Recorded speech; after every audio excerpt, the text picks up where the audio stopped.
ഏരിയകളിൽ പല പല ആൾക്കാരായിട്ട് നടത്തുന്ന സംഭവങ്ങളുണ്ട്.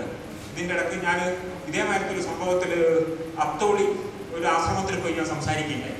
അവിടുത്തെ സ്വാമിജി വിളിച്ചിട്ട് അവിടെ സ്വാമിജി അതിന് വളരെ ഇൻട്രസ്റ്റ് എടുത്തിട്ട് അവിടെ പ്രത്യേക ഒരു കൂട്ടായ്മ തന്നെ ഉണ്ടാക്കിയിരിക്കുന്നു.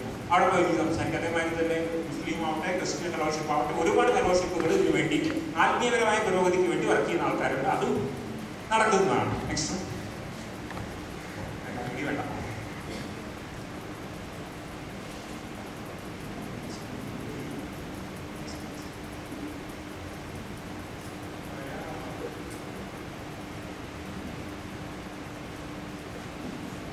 More you depend on God, more you become independent. നമ്മളെല്ലാം ഡിപ്പെൻഡൻ്റ് ആയിട്ടുള്ള ആൾക്കാരാണ്.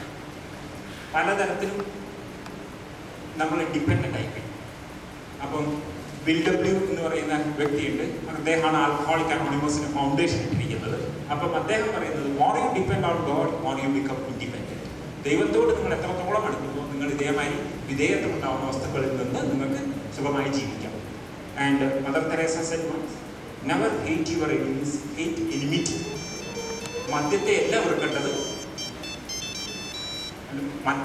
പാനികളെ എല്ലാം നിങ്ങൾ വെറുക്കേണ്ടത്, മദ്യാസക്തിയാണ് നിങ്ങൾ വെറുക്കേണ്ടത്.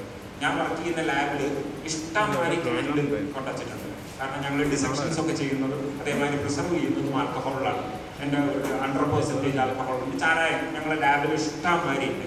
ഈ ചാരായം ആർക്കും ഒരു ദ്രോഹവും ചെയ്യുന്നതായിട്ട് അറിയുന്നില്ല. പക്ഷെ ആരെങ്കിലും എടുത്ത് കുടിച്ചാലേ പ്രശ്നമുള്ളൂ.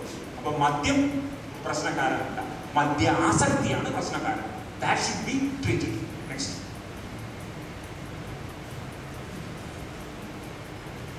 ഇത് പൂർണ്ണ മദ്യ നിരോധനം പ്രഖ്യാപിച്ചുകൊണ്ട്